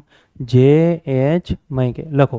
સિંધુ સભ્યતાની ઉત્પત્તિ, ફરીથી હું આખું લખું, સિંધુ સભ્યતાની શું છે? ઓકે, તો JH મૈકે શું કહે છે? એ કહે છે મેસોપોટેમિયાના સુમેરુ લોકો, એવું એણે કીધું. એ કહે છે કે મેસોપોટેમિયાના સુમેરુ લોકો જ છે આ લોકો. તો કે પછી કહે છે કે ગાર્ડન ચાઇલ્ડ, એ શું કહે છે કે ના ના એ નથી, પણ કોઈ પશ્ચિમ એશિયાના પ્રવાસીઓ ભારત આવ્યા છે. કે ગાર્ડન ચાઇલ્ડ અને માર્ટિમર વિલહર, એમણે આવું કીધું. બીજા એક વ્યક્તિ છે અમલાનંદ ઘોષ. આ કે છે કે પૂર્વ હડપ્પીય જ સભ્યતા છે.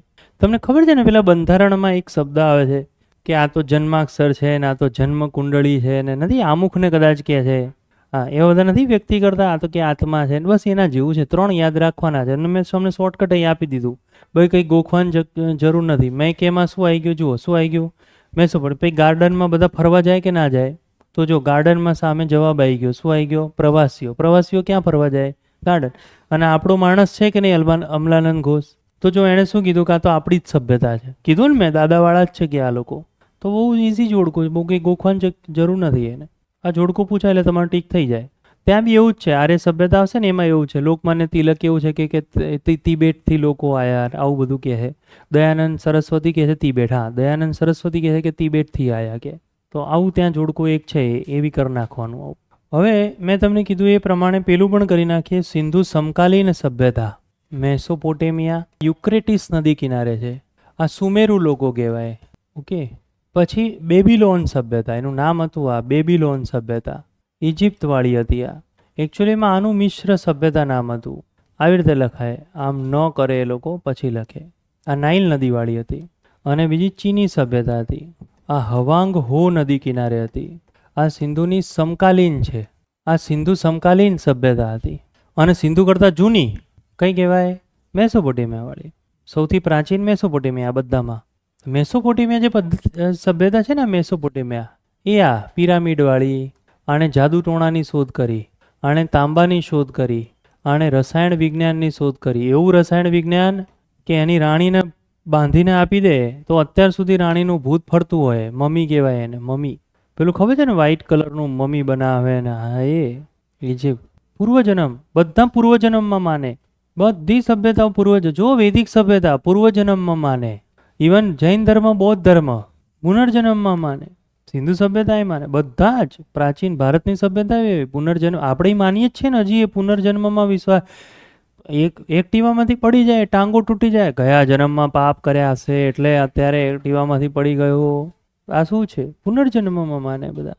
પુનર્જન્મમાં માને જ બધા, કેટલાય લોકો માને. કેટલા મેળાઓ તમે નથી જોયા, પેલી હાડ ગાળવાની પ્રક્રિયા ને પેલું શામળાજીના મેળા ને ચિત્ર વિચિત્રનો મેળો, એક દિવસ હાડકાઓ લઈ લે, ઢીંગલીઓ બનાવે, પછી એને કૂડામાં ઢોલ આવે એમ વગાડતા વગાડતા જાય કે આ તો કે અમારા પૂર્વજો છે કે માતાનું સગી મમ્મીનું એમ મમ્મીનું મૃત્યુ થઈ જાય પછી એનું પૂતળું બનાવે અને પૂતળું બનાવીને ત્યાં માટલામાં જ રાખે. ઘણા લોકો આવું કરે. એના હાડકાં રાખે, મમ્મી હોય એના હાડકાં થોડા રાખે, બચાવીને રાખે અને તહેવારે એક એક જે છે એને નદીમાં પધરાવે. આપણે કેવું એક સાથે પધરાવે, ઘણા લોકો એવું ના કરે, એક એક હાડકું. ઘણા એવા તહેવારો છે એવા પુનર્જન્મમાં માને બધા. મેં તમને કીધું ને, આપણે તો માનીએ જ છીએ, ગયા જન્મમાં પાપ કર્યા હશે આવું બોલીએ ને એટલે એ જ શું કહેવાય, પિરામિડ તો મિસ્ટ્રી છે ને આખી, હજી સુધી ક્યાં સોલ્વ થાય જ છે આખું. હા એવું કરે બધું બહુ ડીપમાં એ છે. આપણા જેમ આપણે નથી કહેતા તાજમહેલ બનાવીને બધાને હાથ કાપી દીધા, બિચારો કેવો બદનામ છે, તમે વિચાર કરો. એવું ખરેખર કંઈ નહીં થયું, પણ એક વસ્તુ સાથે કેટલી બધી લોકવાયકાઓ જોડાય, કારણ કે આ તો 5-5, 8-8 હજાર વર્ષ પહેલાંની વાત છે આ બધી. તો બધી કેટલી વાર્તાઓ, બધી બહુ મિસ્ટ્રી છે એની અંદર, ભયંકર. યુટ્યુબમાં વિડીયો અવેલેબલ છે, પિરામિડનું જોવું હોય તો. હજી એક્ઝામ બહુ દૂર છે તો જોજો, પણ જેને STI હોય એ ના જોતા, ખ્યાલ આવે છે? નહીં તો યસ, ઇજિપ્ત, એના પિરામિડ, એના મમ્મીઓ યાદ આવશે 22 ડિસેમ્બરે, અને એવી STI જશે ને કે ગયા કામથી એમ. હા, જેને ના હોય એ લોકો જુઓ આરામથી. તે તો ઇજિપ્ત આંટો મારી આવે તોય કંઈ ફરક નહીં પડતો, ડિસેમ્બર સુધીમાં ફરી આવો. હવે સિંધુ સભ્યતા જે છે એની બાઉન્ડ્રી પહેલાં બોર્ડ ઉપર જોજો, પછી તમે લખજો. સિંધુ સભ્યતાની બાઉન્ડ્રીઓની આપણે ચર્ચા કરીએ. બહુ બધા નામો છે, બહુ બધા નામો નથી કરવાના. ક્લાસ 1 to 2 હજી કંઈ બાઉન્ડ્રીઓ કે એની કંઈ પૂછાઈ નથી એટલી બધી. ઠીકઠાક થોડી બાબતો જે છે એ ખાલી એની આપણે જોવી પડે, પણ જોઈએ આપણે તો ડિટેલમાં સિંધુ સભ્યતાની બાઉન્ડ્રીઓ જોશું આની અંદર. માંડ જમ્મુ કાશ્મીર જવાય બસ. તો ઉત્તરની બાઉન્ડ્રી બહુ સહેલી છે, યાદ રાખવાનું. માંડા કઈ જગ્યાએ આવ્યો છે? માંડ જવાય બસ, શોર્ટકટમાં આટલું યાદ. કેટલા એવા છે જે ફર્સ્ટ ટાઈમ ઇતિહાસ વાંચી રહ્યા છે કે તૈયારી કરી રહ્યા છે એવું કંઈ? બસ ઓકે, ડન. એટલે આમાં શું છે કે ધારો કે બધાનું ઇતિહાસ આમ બહુ સારું હોય, પ્રો લેવલે હોય, કંઈક ઇતિહાસ તમારું સારું હોય, તો હું એટલો બધા બેઝિકમાં ના જઉં, પણ હવે તમને બેઝિક બી બતાવું છું, શોર્ટકટ્સ પણ બતાવું છું. ઘણા લોકોને તો આ યાદ જ હોય, ધારો કે માંડા છે તો કોઈ શોર્ટકટની જરૂર નથી, પણ અમુક શું ફર્સ્ટ ટાઈમ તૈયારી કરતા હોય તો એને મારે આ બધી ટ્રિક્સ આપવી પડે એમ કે આ બધી ટ્રીક તમે ધ્યાન રાખજો. દક્ષિણનો દ તો તરત આવે દાયમાબાદ. તમે જુઓ તો દાયમાબાદ કઈ જગ્યાએ આવેલું છે? મહારાષ્ટ્રમાં. તો અઘરું પડતું હોય તો પહેલાં આટલું ધ્યાન રાખવાનું, માંડા પહેલાં લખો નહીં, પહેલાં અહીંયા જોઈ લો. માંડા જમ્મુ કાશ્મીર, દાયમાબાદ મહારાષ્ટ્રની અંદર છે. પછી પાકિસ્તાનની અંદર જગ્યા, જો આ મહારાષ્ટ્ર થયું, આ જમ્મુ કાશ્મીર થયું. હવે પૂર્વ પશ્ચિમ બાઉન્ડ્રી થઈ. તો પૂર્વ પશ્ચિમ બાઉન્ડ્રીની અંદર જો જોવા જઈએ તો પશ્ચિમનો જે સૌથી છેડો જે આવે છે, બોલો એ કયો છેડો આવે છે? બોલો જોરથી કહો, જેને ખબર હોય. સુખતા જેન્ડોર છે. અને આ સુખતા જેન્ડોર બોલો કઈ જગ્યાએ આવેલું છે? પાકિસ્તાનની અંદર આવેલું છે આ સુખતા જેન્ડોર. અને એના સિવાયની બાઉન્ડ્રી જોઈએ, પૂર્વની બાઉન્ડ્રી જોઈએ તો એનું નામ છે આલમગીરપુર. હવે જો કે તે એ લોકો ક્વેશ્ચન કરે, આ ઉત્તર પ્રદેશની અંદર છે. હવે આવી રીતે એ લોકો તમને ક્વેશ્ચન પૂછે. આ સ્પીપાની અંદર આવી રીતે ક્વેશ્ચન પૂછાયો તો બે ટોપિકના મર્જ કરી લેતા. કેવી રીતે મર્જ કર્યો જોજો, મજા જુઓ તમે. એણે 4 વિધાનો પૂછ્યા હતા. 4 વિધાનોમાંથી 2 વિધાન આવા હતા કે સુખતા જેન્ડોરથી આલમગીરપુર સુધીની લંબાઈ આશરે 1600 કિલોમીટરની છે. બોલો થાય કે ના થાય? પેલું આપણે ભણ્યા કેટલું થયું હતું? 1600. તો આ જે લંબાઈ થઈ આટલેથી આટલે સુધી, બોલો એ કેટલી થઈ? 1600 કિલોમીટર. આ જે આપણે ભણ્યા એ આશરે બોલો કેટલી થઈ? 11. તો માંડાથી દાયમાબાદનું અંતર એ આટલું છે. પછી 2 વાક્ય ખોટા લખ્યા હતા. 2 વાક્યમાં આવું કરી દીધું કે માંડાથી સુખતા જેન્ડોર 1600 કિલોમીટર છે, પછી લખ્યું હતું કે આલમગીરપુરથી દાયમાબાદ જે છે 1100 કિલોમીટર. એટલે બધું એકના એક જ, 1100 1600 1100 1600. મેં તમને કીધું પેલા ટેન્શનવાળા બધા ગયા કે પંચર થશે કે નહીં થાય, એ ગયા બધા, કારણ કે 4 સેન્ટેન્સ એક જ જેવા મૂક્યા હોય ત્યાં જઈને કન્ફ્યુઝ થઈ જવાય. તો આવી રીતનું પણ એ લોકો ક્વેશ્ચન પૂછે. તો એક આ છે. એમાં નદીઓ પૂછે, એનો શોધક ક્યારેક પૂછે કે આના શોધક કોણ છે, શું છે, એ આપણે કરીએ. પહેલાં આ લખી નાખો, સૌથી બેઝિક વસ્તુ પહેલાં આ કરી નાખો. માંડા જમ્મુ કાશ્મીર જે છે ચિનાબ નદી કિનારે છે. JP જોશી જે છે એના દ્વારા એનું કામ થાય છે આની અંદર. આલમગીરપુર હિંડોન નદી કિનારે આવેલું છે. યજ્ઞદત્ત શર્મા દ્વારા એની માહિતી ઉત્ખનન પહેલી વાર આપવામાં આવે છે. હિંડોન નદી કિનારે છે આલમગીરપુર, યાદ રાખજો. 1958, ભૂલથી 1800 બોલાઈ ગયું. સુક્તા ચેન્દોર એક મકરાન બંદર પાસે આવેલું છે અને એ મકરાન બંદર પાસે આવેલી જગ્યા જે છે મોસ્ટ ઇમ્પોર્ટન્ટ કે દાસ્ક નદી પાસે સ્ટેઇન દ્વારા એની શોધ થઈ હતી. લખો દાસ્ક નદી સ્ટેઇન. આ સુક્તા ચેન્દોર જે છે દાસ્ક નદી 1928ની અંદર સ્ટેઇન દ્વારા એની શોધ કરવામાં આવે છે. દાયમા બાદ બધું હોમવર્કમાં કરી દો જેથી તમે કોઈ પુસ્તક વાંચો. લખી નાખો હોમવર્ક નદી કરવાની શોધક કરવાનો હોમવર્ક. ઓકે, 2 હોમવર્ક તમને આજના દિવસે હું આપીશ જેથી તમે કોઈ સોર્સ લઈ લો, કોઈ તમે માહિતી ઉપાડી લો, કંઈક તમે જુઓ એના માટે. કારણ કે ફરીથી મેં તમને કીધું તમે મને જાણો, હું તમને જાણું એ મારા માટે બહુ જરૂરી છે. જેથી શું થાય, તમને આગળ નોટ્સ બનાવી આગળ ભણવાનું કેવી રીતે ચોપડીઓ જોવી શું નહીં એની માહિતી તમને મળે. બરાબર, એટલા માટે 2-3 હિન્ટ આપી દઉં છું. બહુ અટપટું નામ છે, શોધક છે એનું નામ ભયંકર અટપટું છે, એ તમે જોજો. અને બીજું, ગોદાવરી નદીની એક ટ્રિબ્યુટરી છે, એ નદી સાથે સંકળાયેલી આ નદી છે. એ નદીનું નામ ના લખ્યું હોય ને તો જવાબ ગોદાવરી નદી જ આવે. ઓકે, તો આ રીતનું ઉત્તર દક્ષિણ પૂર્વ પશ્ચિમ એની લંબાઈ જે છે એ ઉત્તર દક્ષિણ અને પૂર્વ પશ્ચિમ આ સિંધુ સભ્યતાની બોલો શું કહેવામાં આવે, બાઉન્ડ્રીઓ કહેવામાં આવે. આ બધા સિંધુ સભ્યતાના બેઝિક થઈ ગયા. સિંધુ સભ્યતાના બધા બેઝિક છે. તમે જે ભણ્યું એ પહેલાં એનું ઇન્ટ્રોડક્શન જ કહેવાય, બેઝિક કહેવાય. મેસોપોટેમિયા સાથે શું સંબંધ છે એ પછીની વાત આવે, પણ ટૂંકમાં એના બેઝિક કહેવાય, સિંધુ સભ્યતા સાથે સંકળાયેલા એમ. એ જે હું નદી જે કહું છું ને એ નદી ના આપેલી હોય ને તો પછી એમાં ગોદાવરી નદી ટીક થાય. નામ અટપટું છે. પછી એમાં યજ્ઞસત શર્મા પણ એની અંદર જોડાય છે. અહીંયા આખી એક સંસ્થા જોડાય છે જેનું નામ છે ભારત સેવક સમાજ. એ આની સાથે જોડાય છે, પાછળથી જોડાય છે. આધુનિક ભારતની અંદર આ સંસ્થા આવશે ભારત સેવક સમાજ. એના સ્થાપક કોણ હતા ખબર છે? સર્વન્ટ્સ ઓફ ઇન્ડિયા સોસાયટીના સ્થાપક. Servants of India society Bharat સેવક સમાજ કહેવાય અને એના સ્થાપક હતા ગોપાલ કૃષ્ણ ગોખલે. આ એમની સંસ્થા છે. આ દાસા સરે પૂછેલો ક્વેશ્ચન છે આ. તો યજ્ઞદત્ત શર્મા જોડે આખી સંસ્થા જોડાય છે. હું તમને એક ઉદાહરણ આપું. તમે ક્યાંક ક્યાંક આવું સાંભળ્યું હશે. ખાલી એક ઉદાહરણ આપું છું, સાચું ખોટું તો ભગવાન જાણે, પણ તમે ખબર આવું સાંભળ્યું હોય ગુજરાત યુનિવર્સિટી દ્વારા આની શોધ થઈ. ખબર ક્યારેક ક્યારેક યુનિવર્સિટીને નામ બોલાય કે આ યુનિવર્સિટી દ્વારા આ વસ્તુ જે છે એની માહિતી લેવામાં આવી. તો નહીં, યુનિવર્સિટીની ટીમ બનાવે, એ ટીમ કંઈક માહિતી શોધી આવે જઈને. તો ભારત સેવક સમાજ યજ્ઞદત્ત શર્મા સાથે પાછળથી જોડાયું હતું, એમણે લીધું. તો આ હોમવર્કમાં તમે જોઈ લો. નેક્સ્ટ લેક્ચરમાં સીધું આવીને હું આ કહીશ કે ગયા હોમવર્કમાં શું હતું, તો એ ડિટેલમાં આપણે એની પાછી ચર્ચા કરી નાખીશું. તમે થોડી ચોપડી વાંચો, તમે તમારી કોઈ નોટ્સ હોય તો એને તમે જુઓ, બુક કોઈ વાંચે, નવા છોકરાઓ ખાસ કરીને. જૂના છોકરાઓ તો ઠીક છે, 2 મિનિટ લાગશે માહિતી શોધતા, પણ જે ફર્સ્ટ ટાઈમ ભણી રહ્યા છે એ લોકોમાં ક્યુરિયોસિટી જગાડવી પડે એમ. કઈ નોટ્સ વાંચવું, ક્યાં વાંચવું, આ ક્યાં આપેલું હશે, આ બધી વસ્તુની મજા આવે એટલા માટે. તો આ આખી સિંધુ સભ્યતાની બાઉન્ડ્રીઓ છે. યસ, લાઈવ જોડાયેલા વિદ્યાર્થીઓ માટે.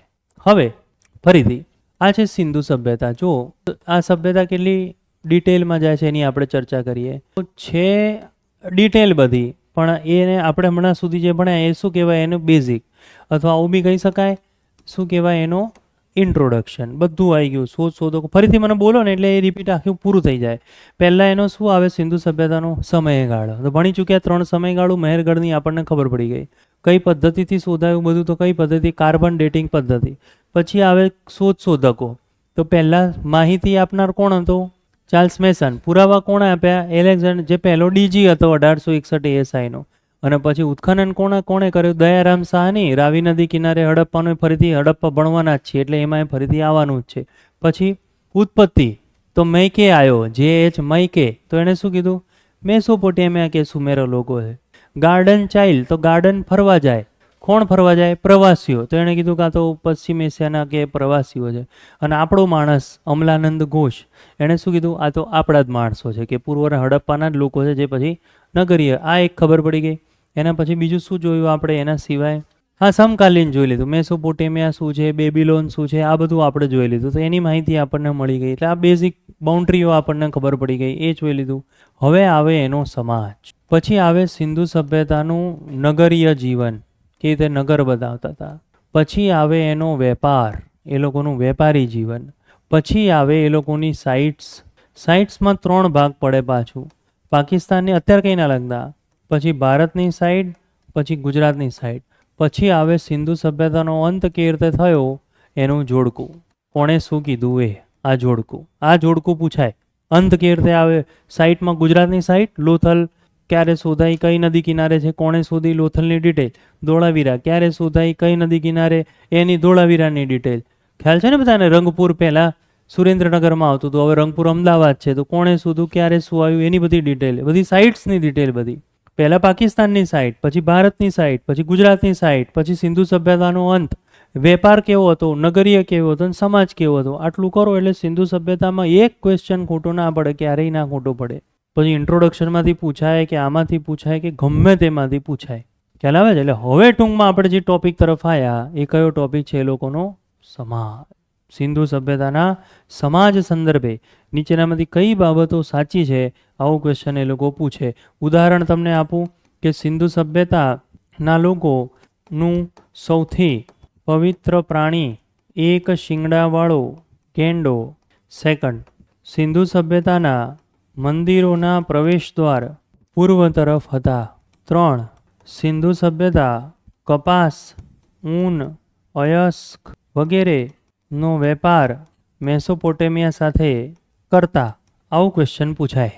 આવી ગયો છો દાસા સરનો ક્વેશ્ચન જ મેં રિપીટ કર્યો. આ ક્વેશ્ચન લખતા નહીં કોઈ. આ ક્વેશ્ચન ક્યાંથી છે? એના સમાજમાંથી છે. જેને જવાબ આવડતો હોય એ આશરે સાચો ખોટોની ચિંતા ના કરો. એ આશરે મને કહે કે આમાંથી કયો જવાબ સાચો. ભાઈ એક એક વ્યક્તિ કહેજો, બધા ભેગા ના કહેતા, નહીં તો હું કન્ફ્યુઝ થઈ જશે. ચલો આંગળી છે. યસ, પહેલું સાચું છે અને બીજું ને ત્રીજું ખોટું છે. ચલો ડન. જેને લાગે કે ના હું જે કહું છું એ સાચું છે, એ લોકો આન્સર આપવા પ્રયત્ન કરો. એનીવન?